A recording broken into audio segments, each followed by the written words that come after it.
Hello friends, good morning. നമ്മുടെ Kerala TV സീരിയലിലേക്ക് എല്ലാവർക്കും സ്വാഗതം.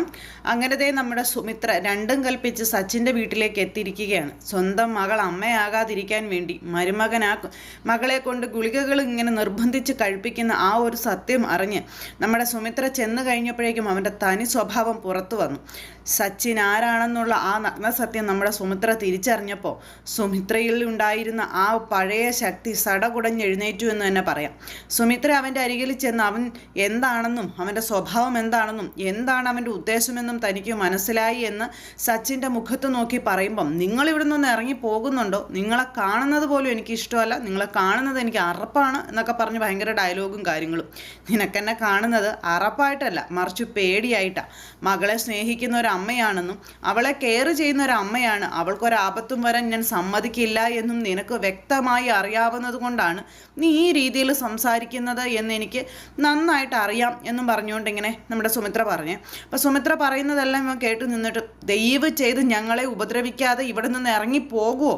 ഇനി മേലിൽ ഈ വീടിൻ്റെ പടി കടന്നു വരരുത്, ഇറങ്ങിപ്പോ തള്ളേ എന്നുള്ള രീതിയിൽ സുമിത്രയോട് വളരെ അപമര്യാദയായിട്ട് സച്ചിൻ പെരുമാറുന്നു.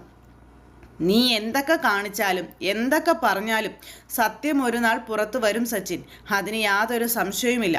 ആ സത്യം പുറത്തു വരുമ്പോൾ നിനക്കൊരിക്കലും നീതിപീഠത്തിൻ്റെ മുന്നിൽ നിൽക്കേണ്ടി വരില്ല എന്നുള്ള കാര്യം പറഞ്ഞു. നിന്നെ എന്ത് ചെയ്യണമെന്ന് എനിക്ക് നന്നായിട്ട് അറിയാവുന്നു, നിങ്ങളൊന്ന് ഇറങ്ങിപ്പോകാവോ എന്നും ചോദിച്ചുകൊണ്ട് ഭയങ്കരമായിട്ട് സുമിത്രയോട് ദേഷ്യപ്പെട്ടു.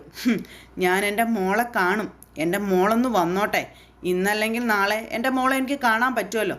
അവളെ കണ്ട് അവളോട് ഈ സത്യങ്ങൾ മുഴുവൻ ഞാൻ തുറന്നു പറയും. അവൾക്ക് നിൻ്റെ ചതി ഞാൻ മനസ്സിലാക്കി കൊടുക്കും എന്ന കാര്യങ്ങളൊക്കെ ഇങ്ങനെ പറയുമ്പോൾ, നിങ്ങളോടാ ഇറങ്ങി പോകാൻ പറഞ്ഞത് എന്നും പറഞ്ഞുകൊണ്ട് വീണ്ടും വീണ്ടും സച്ചിൻ ഇങ്ങനെ സുമിത്രയെ ആട്ടി ഓടിക്കുക. അപ്പോൾ അങ്ങനെ സംസാരിച്ചപ്പോഴും സുമിത്ര പിന്നെയും പോര് വിളിച്ചുകൊണ്ടിരിക്കുന്നു. ഇവൻ അന്നേരം അവിടെ ഇരുന്ന കത്തി എടുത്തിട്ട് ഈ സുമിത്രയുടെ നേരെ അങ്ങ് ചെന്നു. ഈ കത്തി പിടിച്ചുകൊണ്ട് ചെന്നിട്ട് പറഞ്ഞു, ദേ ഇത് നിങ്ങൾ കണ്ടോ, ഞാൻ എന്ത് ചെയ്യുമെന്ന് എനിക്ക് തന്നെ അറിയില്ല, നിങ്ങൾ കേട്ടോ, നിങ്ങൾ ഇത്രയും നേരം സംസാരിച്ചില്ലേ, ഇനി പറയാനുള്ളത് നിങ്ങളങ്ങ് കേട്ടോളാൻ പറഞ്ഞു. നിങ്ങളുടെ മകൾക്ക് എന്ത് ശിക്ഷ വിധിക്കണമെന്ന് ഞാൻ തീരുമാനിക്കും. എൻ്റെ കൂടെ ജീവിച്ച് തന്നെ അവൾ മരിക്കും.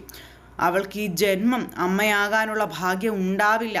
ഈ സച്ചിൻ്റെ കൂടെ ജീവിക്കുമ്പോൾ അവളൊരു അമ്മയാവില്ലെന്നും പറഞ്ഞുകൊണ്ട് സുമിത്രയ്ക്ക് മുന്നിൽ ഇവൻ്റെ ആ ഒരു വല്ലാത്ത ഒരു സ്വഭാവം പുറത്ത് കാണിക്കുക. അങ്ങനെ വൈകാരികമായിട്ട് ഇവൻ സംസാരിക്കുന്നത് കേട്ട് കഴിഞ്ഞപ്പോൾ സുമിത്രയെ നിയന്ത്രിക്കാൻ കഴിഞ്ഞില്ല. ഒരൊറ്റ അടിയായിരുന്നു സച്ചിൻ്റെ ചെവിക്കല്ല് തീർത്ത്. പക്ഷേ സുമിത്രയുടെ കഷ്ടകാലത്തിന് ഇത് കണ്ടുകൊണ്ടാണ് ശീതൾ കയറി വന്നത്. അമ്മേ എന്നും പറഞ്ഞൊരു വിളി. സുമിത്ര നോക്കുമ്പോൾ മകൾ വന്ന് മുന്നിൽ നിൽക്കുന്നു. അപ്പോഴേക്കും സച്ചിൻ ലോക അഭിനയം എന്ന് പറഞ്ഞാൽ അഭിനയിച്ച് തകർക്കുക, വേറൊന്നുമല്ല. അമ്മ വന്നു തല്ലി. അപ്പം നിരപരാധിയായ മരുമകനെ അമ്മായിയമ്മ തല്ലി എന്നുള്ള രീതിയിൽ വരുത്താനാണ് ആശാൻ ശ്രമിക്കുന്നത്. കണ്ടോ ശീതളെ, നിൻ്റെ അമ്മ കയറി വന്ന് എന്നെ തല്ലിയത് കണ്ടോ? അമ്മ എന്തിനാ സച്ചിനെ ഉപദ്രവിച്ചതെന്ന് ചോദിച്ചപ്പം, മോളെ അത് ഇവൻ, അമ്മ കൂടുതലൊന്നും പറയണ്ട. സച്ചിൻ എന്ത് തെറ്റ് ചെയ്താലും സച്ചിൻ എൻ്റെ ഭർത്താവാ, അമ്മയുടെ മരുമകനാ. ആ ബഹുമാനം അമ്മ സച്ചിന് കൊടുത്തേ പറ്റൂ.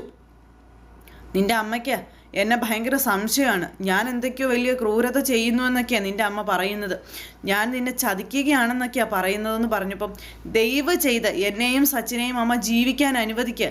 ഞങ്ങളുടെ ജീവിതത്തിൽ ഇനിയും ഒരു കരിനിഴലായി വരാതെ ഒന്ന് ഇറങ്ങിപ്പോകാവോ എന്നും ചോദിച്ചുകൊണ്ട് സുമിത്രയെ അവിടെ നിന്ന് ശീതൾ തന്നെ ആട്ടി ഓടിക്കുക. അപ്പോൾ ശീതൾ അത് പറഞ്ഞു കഴിഞ്ഞപ്പോഴത്തേക്കും സുമിത്ര തകർന്നു പോയിട്ടോ. സുമിത്ര ഒരു നിമിഷത്തേക്ക് സ്തംഭിച്ച് നിന്നുപോയി. മോളെ, അമ്മയോടാ പറഞ്ഞത് പോവാൻ എന്നും പറഞ്ഞുകൊണ്ട് ശീതൾ വീണ്ടും പറഞ്ഞു. സുമിത്ര അന്നേരം തന്നെ ആ വീടിൻ്റെ പടി ഇറങ്ങി. അങ്ങനെ അമ്മയെ ആട്ടി ഓടിച്ച ശീതളിന് തിരിച്ചു കിട്ടാൻ പോകുന്നത് എന്താണെന്ന് ശീതൾ സ്വപ്നത്തിൽ പോലും കരുതുന്നതല്ല. കാരണം സച്ചിൻ അത്രത്തോളം ക്രൂരനാണ്. അമ്മ പറയുന്ന കാര്യങ്ങൾ കേൾക്കാനുള്ള മനസ്സ് പോലും ശീതൾ കാണിച്ചില്ല. അങ്ങനെ സുമിത്ര അവിടെ നിന്ന് എന്താ പറയുന്നത്, ഒരു പ്രതിമ കണക്ക് പരിസരം പോലും മറന്ന് ആ വീടിൻ്റെ പടി ഇറങ്ങി നേരെ വീട്ടിലേക്ക് പോയി. ഈ സമയം നീ ചെയ്തത് എന്തുകൊണ്ട് നന്നായി, ഇനിയിപ്പോൾ അവർ നമ്മുടെ ജീവിതം നശിപ്പിക്കാനായിട്ട് ഇങ്ങോട്ട് വരില്ലല്ലോ എന്നൊക്കെ പറഞ്ഞുകൊണ്ട് സച്ചിൻ ഭയങ്കര സ്നേഹപ്രകടനങ്ങളും കാര്യങ്ങളും ഒക്കെ. പക്ഷെ ഞാൻ എൻ്റെ അമ്മയെ ഒരിക്കലും ഇറക്കി വിടാൻ പാടില്ലായിരുന്നു എന്നൊക്കെ പറഞ്ഞ് ആ ഒരു ഇതിൽ ശീതൾ ഇങ്ങനെ നിൽക്കുക. ശീതളും ഭയങ്കര സങ്കടമായി. ശീതൾ വീണ്ടും കരഞ്ഞ് വിഴിഞ്ഞ് അവിടെ പോയിരിക്കുവാണ് അമ്മയെ ഇറക്കി വിട്ടതിൻ്റെ കുറ്റബോധത്തിൽ. പക്ഷേ സച്ചിനാണെങ്കിൽ ഭയങ്കര സന്തോഷമായി. സച്ചിൻ അവിടെ നിന്നിട്ട് ഒരു വക ചിരിയൊക്കെ ചിരിച്ചിങ്ങനെ നിൽക്കുക. എന്താ, സച്ചിൻ പിടിച്ചെടുത്ത് കാര്യങ്ങളെത്തി. ഇനിയിപ്പോൾ ഇവളെ അന്വേഷിച്ച് ആരും വരില്ല. ഇനിയിപ്പോൾ തനിക്ക് ഫുട്ബോൾ തട്ടുന്നത് പോലെ ശീതളിനിട്ട് തട്ടാം. സ്വന്തം അമ്മയെ ഇറക്കി വിട്ട ശീതളിനെ തിരിച്ചു കിട്ടിയ ശിക്ഷയെന്ന് പറഞ്ഞാൽ അതൊരു ഭയങ്കരമായ അവസ്ഥ തന്നെയാണ്. ഇനി സച്ചിൻ്റെ ആ ഒരു വല്ലാത്തൊരു സ്വഭാവത്തിന് അടിമപ്പെട്ട് ജീവിക്കേണ്ടി വരും ശീതളിന്. ആരും അന്വേഷിക്കാനും പറയാനും ഉണ്ടാവില്ല. ഇങ്ങനെയൊക്കെയാണ് സച്ചിൻ വിചാരിച്ചിരിക്കുന്നത്. പക്ഷേ സുമിത്ര അടങ്ങിയിരിക്കുമോ? സുമിത്രയുടെ മകളുടെ ജീവൻ രക്ഷിക്കേണ്ടത് അല്ലെങ്കിൽ ജീവിതം രക്ഷിക്കേണ്ടത് സുമിത്രയുടെ ഉത്തരവാദിത്വമായതുകൊണ്ട് തന്നെ സുമിത്ര അതിൽ നിന്നൊന്നും പിന്മാറാൻ പോകുന്നില്ല. ഇതെല്ലാം കഴിഞ്ഞ് സുമിത്ര വീട്ടിലേക്ക് ചെന്നു. വീട്ടിലേക്ക് ചെന്നപ്പോഴും ഇതുപോലെ തന്നെ പരിസരം മറന്ന് കയറി പോകും. അപ്പോൾ സരസ്വതി അമ്മ അവിടെയുണ്ട്. സുമിത്രേ, നീ എവിടെയായിരുന്നു സുമിത്രേ എന്നും പറഞ്ഞ് വിളിച്ചപ്പോഴും ഒരക്ഷരം മിണ്ടാതെ നേരെ മുറിയിലേക്ക് മുറിയിൽ കയറി വാതിലടച്ച് ഇങ്ങനെ ഇരിക്കുക. അങ്ങനെ മുറിയിൽ കയറി വാതിലടച്ചിരിക്കുന്ന സുമിത്രയെ സരസ്വതിയമ്മ കുറേ വിളിച്ചു. സുമിത്ര വാതിൽ തുറന്നില്ല. അത് കഴിഞ്ഞപ്പോൾ ഇവൾക്ക് ഇത് എന്താ പറ്റി, ഇവിടുന്ന് പോയ പോലെ അല്ലല്ലോ ഇവൾ തിരിച്ചു വന്നിരിക്കുന്നത് എന്നൊക്കെ ഇങ്ങനെ സരസ്വതിയമ്മ ഇരുന്ന് ചിന്തിക്കാം. എന്നിട്ട് സരസ്വതിയമ്മ അവിടെ സോഫയിൽ ഇരുന്നു കേട്ടോ. അങ്ങനെ ഇരുന്നു. സന്ധ്യയായി. വീട്ടിലൊന്നും വെട്ടമിട്ടിട്ടില്ല. ഇരുട്ടത്ത് സരസ്വതി അമ്മ ഇരിക്കുന്നു, സുമിത്ര അകത്തിരിക്കുന്നു. അപ്പോൾ കുറേ കഴിഞ്ഞപ്പോഴത്തേക്ക് നമ്മുടെ പൂജ ഓഫീസിൽ നിന്ന് വന്ന പൂജ നോക്കുമ്പോൾ വീട്ടിലെല്ലാം ഇരുട്ട്. എവിടെയും ലൈറ്റ് ഒന്നും ഇട്ടിട്ടില്ല. വന്ന് ഓരോരുത്തർ ലൈറ്റായിട്ട് ഇട്ടു. പിന്നെ ഹോളിൽ ലൈറ്റ് ഇട്ടു. ഇട്ട് കഴിഞ്ഞപ്പോൾ സരസ്വതി അമ്മ ഇരുട്ടത്തിരിക്കുക. സരസ്വതി അമ്മ ഇരുട്ടത്തിരുന്നപ്പോൾ ഇതെന്തോ പറ്റി അച്ഛമ്മേ, ഇതെന്താ ഇരുട്ടത്തിരിക്കുന്നേ, നിങ്ങൾക്കൊക്കെ എന്താ പറ്റുക, അമ്മ എവിടെയെന്ന് ചോദിച്ചപ്പം എനിക്കറിയില്ല, ഇവിടുന്ന് ഇറങ്ങിപ്പോയി തിരിച്ച് വീട്ടിൽ വന്നതിന് ശേഷം ഒരക്ഷരം പോലും മിണ്ടിയിട്ടില്ല. ആ മുറിയിൽ കയറി കഥ കടച്ചിരിപ്പുണ്ടെന്ന് പറഞ്ഞു.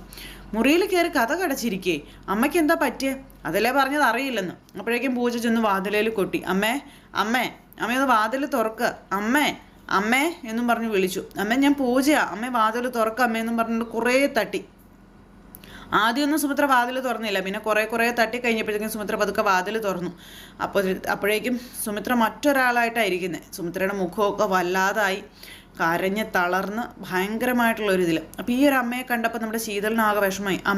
അമ്മയ്ക്ക് എന്താ അമ്മേ പറ്റിയേ, അമ്മയുടെ മുഖം എന്താ വല്ലാതിരിക്കുന്നത്, അമ്മ കരഞ്ഞോ, എന്താ അമ്മേ എന്നൊക്കെ ചോദിക്കുമ്പോൾ സുമിത്ര ഒന്നും മിണ്ടുന്നില്ല. ഇതിങ്ങനെ നിർബന്ധിച്ചുകൊണ്ടേ ഇരിക്കാം. നിനക്ക് എന്താ സുമിത്രയെ പറ്റിയത്, എന്താ പറ്റിയതെന്ന് വെച്ചാൽ പറ സുമിത്രയെന്നും പറഞ്ഞുകൊണ്ട് സരസ്വതി അമ്മ. അപ്പോഴേക്കും നമ്മുടെ സുമിത്ര ഇവിടേക്ക് വന്ന് ഇവിടെ ഇരുന്ന അച്ചമ്മയോടും അതുപോലെ തന്നെ പൂജയോടുമായിട്ട് ഇന്ന് സംഭവിച്ച കാര്യങ്ങൾ, സച്ചിനെ കാണാൻ അവിടെ ചെന്നപ്പോൾ, അതുപോലെ തന്നെ സച്ചിൻ ശീതളിന് കൊടുക്കുന്നത് കുട്ടികൾ ഉണ്ടാകാതിരിക്കാനുള്ള ഗുളികയാണെന്നും അവിടെ ചെന്ന് ഇവനോട് ചോദ്യം ചെയ്തപ്പോൾ അവൻ്റെ യഥാർത്ഥ സ്വഭാവം പുറത്തു വന്നെന്നും അവൻ ഇതൊക്കെ മനഃപൂർവ്വം കരുതി കൂട്ടി ചെയ്യുന്നതാണെന്ന് തനിക്ക് മനസ്സിലായ കാര്യങ്ങളൊക്കെ സുമിത്ര പറഞ്ഞു. അതിനുശേഷം അവനെ സുമിത്ര തല്ലിയതും പിന്നെ ശീതൾ കയറി വന്ന് അമ്മയോട് ഭർത്താവിനെ ബഹുമാനിക്കണമെന്നും ഇറങ്ങിപ്പോകാൻ പറഞ്ഞതും തുടങ്ങിയ കാര്യങ്ങൾ ഇതെല്ലാം നമ്മുടെ സുമിത്ര ഇവിടെ മകളോടും അമ്മയോടും പറഞ്ഞു. ഇതൊക്കെ കേട്ട് കഴിഞ്ഞപ്പോഴത്തേക്കും അവർക്കും ഭയങ്കര സങ്കടമായി. പ്രത്യേകിച്ച് പൂജയ്ക്ക്. എൻ്റെ മോളുടെ ജീവിതം എങ്ങനെ രക്ഷിക്കണമെന്ന് എനിക്കറിയില്ല, അവൾ എന്നെ വിശ്വസിക്കുന്നില്ല, അവൾക്ക് സച്ചിനെ ഭയങ്കര വിശ്വാസമാണെന്നും സച്ചിനോട് ഭയങ്കര സ്നേഹമാണെന്നും അവനതെല്ലാം മുതലെടുക്കുകയാണെന്നുള്ള കാര്യങ്ങളൊക്കെ സുമിത്ര ഇങ്ങനെ ഇവരോട് പറയണം. അമ്മ ഇങ്ങനെ വിഷമിക്കല്ലേ, നമുക്കിതിന് എന്തെങ്കിലും ഒരു പരിഹാരം കാണാമെന്ന് പറഞ്ഞപ്പം എങ്ങനെ പരിഹാരം കാണാനാ മോളെ, ഇതിന് പരിഹാരം കാണാൻ കഴിയുമെന്ന് അമ്മയ്ക്ക് തോന്നുന്നില്ല എന്നുള്ള കാര്യം സുമിത്ര നേരത്തേക്കും പറയാം. ഇതിന് പരിഹാരം കാണാൻ ഒരേ ഒരാൾക്ക് മാത്രമേ പറ്റുള്ളൂ, പക്ഷേ അവൾ അതിന് തയ്യാറാകുന്നില്ലല്ലോ എന്ന് പറഞ്ഞു. ശീതളിന് മാത്രമാണ് ഇതിൻ്റെ ഈ സത്യം അറിഞ്ഞ് തീരുമാനം എടുക്കാൻ പറ്റുള്ളൂ എന്ന്. കാരണം ഇനി സുമിത്രയെ അങ്ങോട്ടേക്ക് അടുപ്പിക്കില്ലെന്നുള്ള കാര്യം മനസ്സിലായി. അവൾ എന്നോട് അവിടെ നിന്ന് ഇറങ്ങിപ്പോരാൻ പറഞ്ഞപ്പോൾ ഞാൻ ആകെ തകർന്നു പോയി എന്നുള്ള കാര്യങ്ങൾ പറയാം. അപ്പോൾ അത് കാര്യങ്ങൾ എന്താണെന്ന് ശീതളേച്ചിക്ക് അറിയില്ലല്ലോ, അതുകൊണ്ടായിരിക്കും ശീതളേച്ചി അങ്ങനെ പറഞ്ഞത്. അമ്മ വിഷമിക്കുകയൊന്നും വേണ്ട, ശീതളേച്ചിക്ക് ശരിക്കും വിഷമം ഉണ്ടാവും അമ്മയെ വഴക്ക് പറഞ്ഞതിൽ. അതുകൊണ്ട് തന്നെ അമ്മയെ അന്വേഷിച്ച് ശീതളേച്ചി വരും. അപ്പോൾ ശീതളേച്ചിയോട് അമ്മയ്ക്ക് സത്യങ്ങളൊക്കെ പറയാമല്ലോ, പിന്നെ എന്താ അമ്മ ഇങ്ങനെ സങ്കടപ്പെടല്ലേ അമ്മ എന്നൊക്കെ പറഞ്ഞുകൊണ്ട് ഭയങ്കര ആശ്വസിപ്പിക്കലും കാര്യങ്ങളും ഒക്കെ ആയിട്ട് പൂജ. പക്ഷേ അതിലൊന്നും സമാധാനം കണ്ടെത്താനായിട്ട് സുമിത്രയ്ക്ക് പറ്റുന്നില്ല. കാരണം വരുന്ന ഭവിഷ്യത്ത് എന്താണെന്ന് സുമിത്രയ്ക്ക് നന്നായിട്ട് അറിയാം. അതുകൊണ്ട് തന്നെയാണ് സുമിത്രയ്ക്ക് അതിൽ ആശ്വാസം കണ്ടെത്താൻ പറ്റാത്തത്. അപ്പോൾ അങ്ങനെയുള്ളൊരു സിറ്റുവേഷനും കാര്യങ്ങളും ഒക്കെ അവിടെ ഇങ്ങനെ നടക്കുന്നു. ഇതേ സമയത്ത് അവിടെ വീണ്ടും ശീതൾ ഭയങ്കര സങ്കടത്തിലും കാര്യത്തിലും ഒക്കെ ഇരിക്കുന്നു. ആ സമയം കൊണ്ട് നമ്മുടെ ദീപുവും അതുപോലെ തന്നെ രഞ്ജിതയും ഒക്കെ അവരുടെ പണികൾ അവർ നോക്കുന്നു. പിന്നെ ദേ നമ്മുടെ അനിരുദ്ധിനെ എങ്ങനെയെങ്കിലും ഈ നാട്ടിൽ നിന്ന് ഓടിക്കാനുള്ള പരിശ്രമമായിട്ട് നമ്മുടെ പ്രേമ ഇറങ്ങിയിരിക്കുക. കാരണം സുമിത്ര ജീവിച്ചിരിപ്പുണ്ടെന്ന് ഒരു കാരണവശാലും അവൻ അറിയരുത് എന്നുള്ളൊരിതിൽ ഇങ്ങനെ ശത്രുക്കളെല്ലാം അവരുടെ ഭാഗങ്ങൾ ക്ലിയർ ആക്കിക്കൊണ്ടിരിക്കുന്നു. സ്വന്തം മകളുടെ ജീവിതത്തിൽ മകളുടെ ഭർത്താവ് അവൻ്റെ ഭാഗം ക്ലിയർ ആക്കിക്കൊണ്ടിരിക്കുന്നു. ഇതിൻ്റെ എല്ലാം നടുവിൽ പെട്ട് ഇതിനൊക്കെ എങ്ങനെ പരിഹാരം കാണണമെന്നറിയാതെ നെട്ടോട്ട് ഓടിക്കൊണ്ടിരിക്കുന്ന സുമിത്ര. അപ്പോൾ ഇനിയും ഇതിൽ കൂടുതൽ വിശേഷങ്ങളും ഉണ്ട്. അപ്പോൾ എല്ലാവരും കാത്തിരുന്ന് കാണുക. എല്ലാവർക്കും നല്ലൊരു ദിവസം ആശംസിക്കുകയാണ്. എല്ലാവരുടെയും സപ്പോർട്ടിനും സ്നേഹത്തിനും ഒത്തിരി നന്ദി അറിയിക്കുന്നു. സൂപ്പർ ഹിറ്റ് കഥയുമായി കാണുന്നത് വരെ എല്ലാവർക്കും നന്ദി. See again. Take care. Bye by.